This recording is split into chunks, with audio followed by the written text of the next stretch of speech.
Cada família, cada um dos nossos amigos, irmãos em Cristo, em nome de Jesus.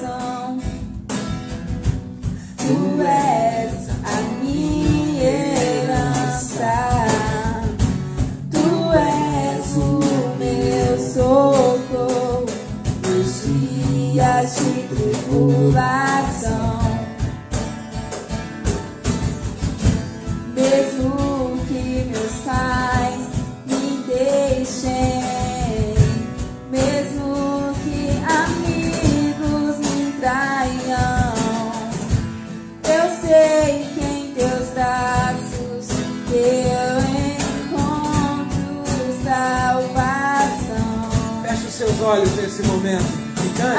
Ainda que a figueira não floresça, ainda que a figueira não dê o seu fruto, mesmo que não haja alimento nos campos, eu me alegrarei em ti.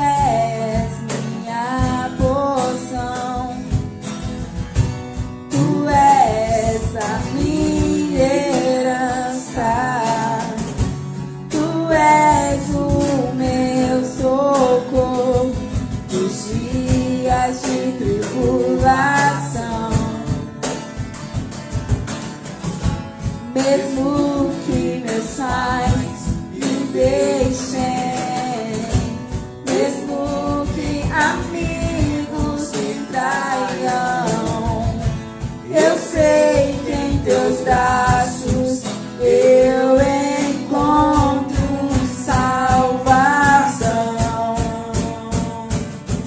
Ainda que a figueira não floresça, ainda que a videira não dê o seu fruto, mesmo que não haja alimento nos campos, eu me alegrarei.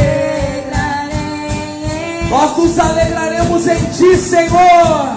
Ainda que a figueira não floresça, ainda que a videira não dê o seu fruto, nós nos alegraremos em ti, mesmo Senhor. que não haja alimento nos campos, eu me alegrarei em ti.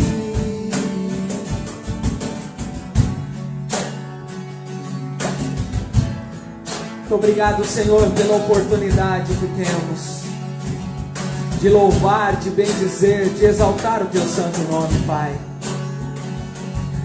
Receba, Senhor, o nosso louvor, a nossa adoração. Seja exaltado, seja engrandecido, Pai. Muito obrigado, Senhor, por esse momento de adoração na tua presença. Agora nós iremos ouvir a palavra do Senhor. E logo após a palavra iremos adorar o Senhor por mais algum. Aleluia! Glória a Deus. Tenho certeza que você já pôde sentir aí na sua casa a presença do Senhor. Nós aqui também, nesse momento de adoração, já sentimos a presença do Papai do céu. Eu tenho certeza que nesse momento Ele quer falar conosco. E eu não tenho dúvida que esta palavra é para o meu e para o seu coração. Nós estamos vivendo dias em que tudo está confuso, tudo está difícil. E nós somos simples seres humanos, servos de Deus, que dependem dEle, que precisam dEle. Somos igreja de Cristo. E a igreja de Cristo, ela nunca foi e nunca será quatro paredes. A igreja de Cristo sempre foi eu e você. E como igreja de Cristo, nós temos um padrão, nós temos um princípio. Nós temos um governante, um Senhor. E pensando um pouquinho em ser igreja, em agir como igreja, em pensar como igreja, nós temos a palavra do Senhor para governar as nossas vidas. Eu quero ler com você nesse momento o texto de Atos dos Apóstolos, capítulo de número 2.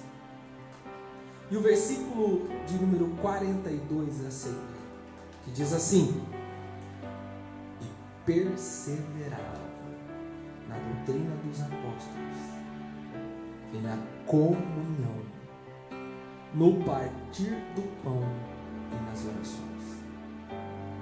Em cada alma havia temor, e muitos prodígios e sinais eram feitos por intermédio dos apóstolos.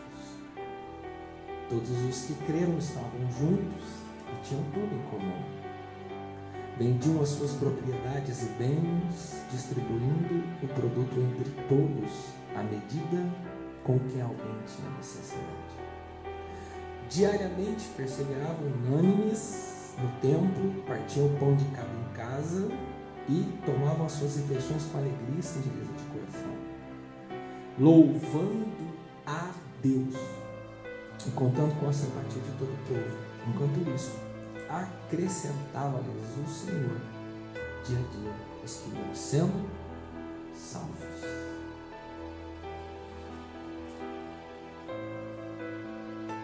Jesus Cristo, em seu ministério terreno, instituiu a sua igreja. Eu gosto muito de uma frase citada pelo Led, que ele diz que Jesus fundou a igreja no dia do Pentecostes. E se nós olharmos para Atos dos Apóstolos, realmente tem fundamento essa frase, né?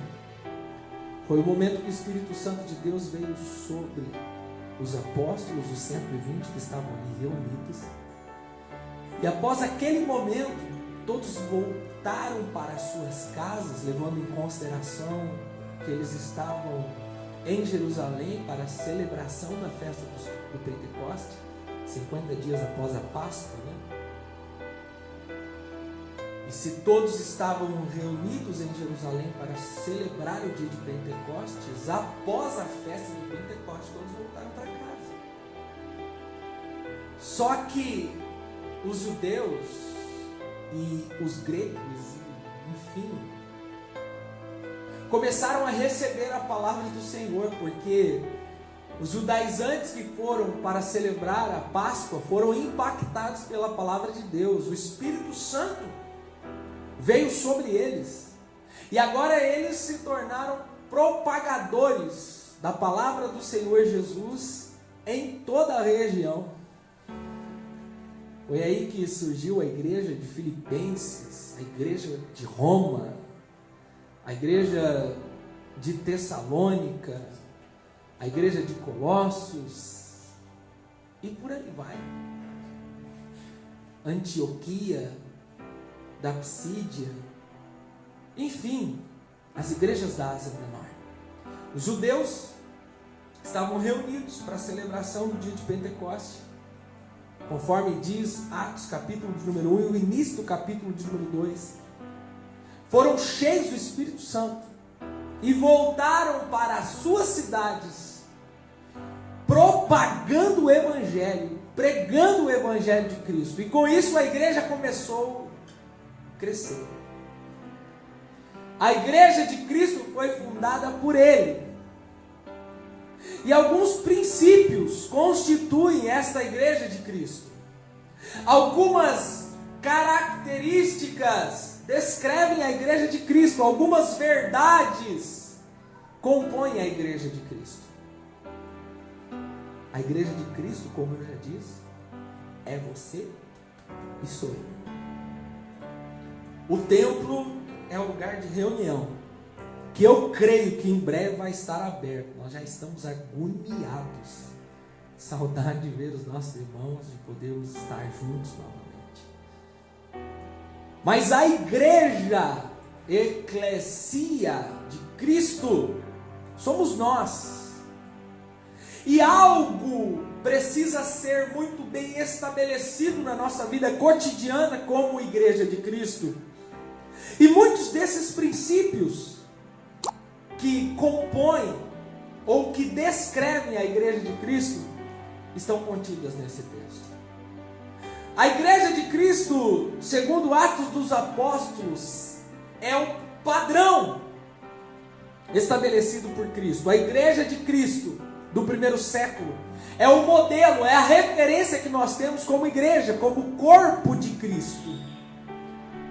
E este padrão, essas referências precisam constituir a nossa vida. Se nós olharmos para esse texto, muitas destas características precisam estar presentes principalmente nos nossos dias. Como por exemplo, eles partiam o pão. Momento de comunhão, momento que nós não podemos estar juntos partindo o pão. Mas o partir o pão tem duas conotações. A primeira é que todos comiam o mesmo alimento, todos estavam juntos para a refeição. Mas o sentido descrito para esse texto também se refere ao 46 que nós acabamos de ler, que eles partiam o pão, mas que também estavam sempre nas casas. Versículo 46 diz que eles partiam o pão de casa em casa. A igreja primitiva, segundo Boff, eles se reuniam no primeiro dia da semana, no domingo, conforme Atos 10, celebravam a Santa Ceia do Senhor e depois saíam para atender às necessidades dos órfãos, das viúvas e das pessoas que passavam necessidade. E eu vou afirmar para você que esta é a principal característica da igreja de Jesus: ir evangelizar as pessoas e estender as mãos para os necessitados. Hoje, esta ação é chamada de movimento social, ajuda social, enfim, só foi uma palavra nova para uma atitude muito arcaica estabelecida por Cristo. Cuidar das necessidades do nosso próximo é a missão da igreja de Cristo sobre a face dessa terra. Para que os diáconos foram eleitos? Eles foram eleitos, foram separados, foram escolhidos para cuidar da ação social da igreja, resumindo, para levar o pão de cada dia à mesa daqueles que padeciam necessidade. Se nós olharmos para esse texto, nós vamos entender que a igreja de Jesus é a instituição deixada por Deus na terra para o altruísmo, para o amor ao próximo, para ajudar aqueles que padecem necessidade. Se a igreja não ajuda, não estende as mãos, não socorre ao próximo, ela não é igreja, É só uma instituição religiosa ou é só uma agregação de pessoas? A igreja não pode amar as pessoas somente em palavras. Sei que a maioria das pessoas que estão me assistindo faz parte do meu rebanho, das pessoas que eu pastorei. Eu posso dizer isso sem recalque, sem ter medo algum, que a principal característica da igreja de Jesus é amar o próximo, estender as mãos, é ter piedade, é ser caridoso, como diz a primeira carta de Coríntios, capítulo de número 13. Caridade é o amor em prática. E esse é o momento que a igreja de Jesus Cristo precisa se levantar dentro da nossa nação como instrumento de Deus para atender a necessidade de todos os que estão padecendo. Eu sei que para muitos a situação já está bem difícil. E eu temo, e acredito que você também tenha temor no seu coração, que a situação ainda vai se agravar. Não é a teoria do caos, não é conspiração, é realidade dos fatos. Contenção de gastos, redução de salário, pessoas desempregadas. Isto se resume em necessidades sociais. E eu acredito de fato que a igreja de Jesus será lembrada na história. E no momento em que o Brasil passou por uma pandemia, quem realmente socorreu as pessoas, quem realmente estendeu a mão, o braço para socorrer os necessitados, quem realmente assumiu o papel de socorro, de ajuda ao próximo, foi a igreja de Cristo. Eu creio que nós seremos lembrados assim pelas próximas gerações.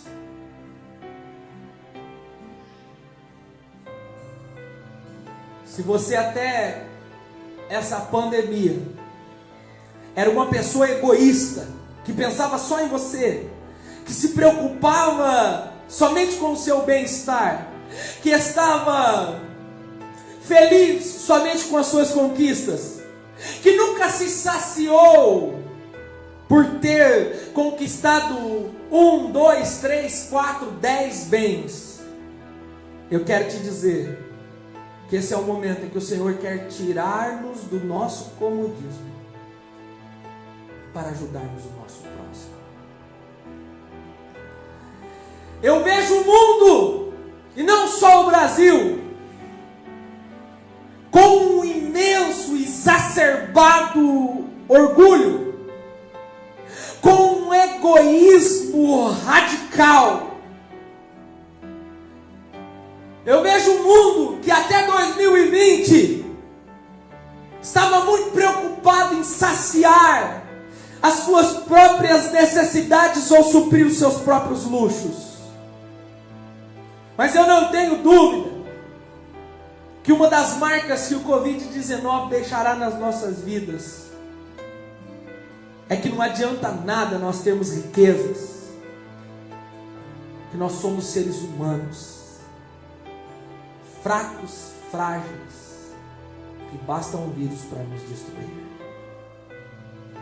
Eu tenho certeza que é um momento de aprendizado para a nossa nação, em que aquele que tem muito já não terá mais o mesmo tanto, mas o tanto que ele tem será o suficiente para atender muitas pessoas.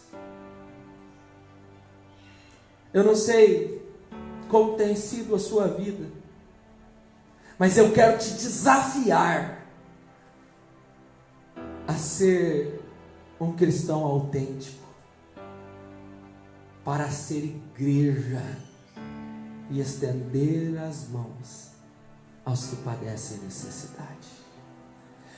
Eu quero te desafiar nesse momento a olhar à sua direita, olhar à sua esquerda e ver aquele que realmente está precisando da sua ajuda. Porque a igreja deixada por Cristo nessa terra, a igreja do primeiro século, a igreja que é padrão, que é exemplo para nós cristãos, ela partia o pão de casa em casa, diariamente. Sabe o que isso significa? Que ninguém passava fome, que ninguém passava necessidade. Todos repartiam o que tinha. O que você vai ler em Atos 3, Atos 4, Atos 5 e depois, subsequentemente, que os mais ricos, os que tinham propriedade, vendiam as suas propriedades e dividiam, colocavam nos pés dos apóstolos para que eles dividissem aos necessitados. Eu não estou citando uma utopia, eu estou citando a Bíblia Sagrada. Eu estou dizendo para você, meu querido amigo, meu querido irmão, amar o próximo é abrir mão do seu próprio orgulho, do seu próprio luxo, do seu egoísmo, para atender a necessidade do próximo. E eu quero te dizer que nós só seremos igreja autêntica quando este princípio estiver dentro do nosso coração. Um dia eu estive em uma igreja que eu conservo dentro do meu coração como modelo. Eu ouvi um pastor dizer assim: nós estamos vivendo o que Atos dos Apóstolos está vivendo. Eu tive a oportunidade de um dia estar só eu e ele. Eu disse para ele assim: os ricos, os que têm propriedade da sua igreja, já vendeu o que eles tinham e dividiu com os demais irmãos que pagam o aluguel. Ele olhou para mim e falou assim: ainda nós não chegamos nesse nível. Eu falei assim: então ainda vocês não estão vivendo o que a igreja de Atos dos Apóstolos vivia. Estou dizendo para você que na igreja de Atos, quem tinha um pão, ele tirava um pedacinho, dava um pedacinho para o outro, para o outro, para o outro, e assim ele vivia. Eu creio que nós podemos fazer isso. Eu creio que você pode fazer isso. Eu creio de verdade que a igreja de Cristo será o instrumento de Deus no ano de 2020 para socorrer os necessitados. E que o Pai Celestial nos use como instrumento poderoso nas mãos dele para atender a necessidade de todos. Que o Senhor levante homens e mulheres desprendidos dos valores pós-modernos, despreendidos dos padrões do sistema exigido pela nossa sociedade. Os padrões exigidos pela nossa sociedade: você é o carro que você usa, você é a casa que você mora, você é a marca da roupa que você veste. Mas os padrões bíblicos ame o seu próximo. Porque quando você amar o seu próximo, conforme diz João, você está amando a Deus. Eu me lembro de uma certa feita aqui em Paysandu, que eu ouvi de uma pessoa que já servia ao Senhor há muitos anos: pastor, nós não temos necessidade de arrecadar alimentos na nossa igreja, porque às vezes a gente arrecada 3, 4, 5, 6 cestas, mas sobra aí os alimentos. E o ano passado nós assumimos esse desafio na nossa cidade, de estender as mãos aos que verdadeiramente precisam. E eu me lembro que teve um mês aqui que nós arrecadamos quase 8 toneladas de alimento em um mês. Nós fizemos mais de 200 cestas básicas. E no momento em que terminou as cestas básicas que nós tínhamos montado, nós já tínhamos levado uma boa quantidade de alimento para as casas de recuperação, para os abrigos, para os orfanatos, enfim. E eu ainda estava recebendo mensagem. Eu chamei essa pessoa, mostrei para ela e disse assim: 200 cestas básicas, fora os alimentos sortidos que nós distribuímos para casas de recuperação, ainda não foram suficientes para atender a nossa demanda. Sabe o que eu estou querendo te dizer com isso? É que quando nós tiramos o tapume dos nossos olhos e assumimos o desafio de olhar à nossa direita, olhar à nossa esquerda, nós encontramos muitas e muitas pessoas que precisam da nossa ajuda, que precisam do nosso apoio, que precisam simplesmente do pão na mesa. Sábado agora eu não pude entregar cesta com os nossos irmãos, estavam em outra tarefa também do pastoreio. No momento que os meninos voltaram, eles voltaram com o coração quebrantado, dizendo: pastor, muitos lares que nós entramos para entregar uma cesta básica, os alimentos básicos, muitas pessoas começaram a chorar. É só você olhar à sua direita, à sua esquerda, você vai ver que existem muitas pessoas passando necessidade. E Deus quer te usar como instrumento poderoso nas mãos dele, para ser um cristão autêntico e ajudar aqueles que padecem necessidade. Guarde esta palavra no seu coração. Não seja a igreja oculta, não seja a igreja invisível. Seja a igreja que ama o próximo, que estende as mãos ao próximo e que segue o exemplo de Cristo o tempo todo.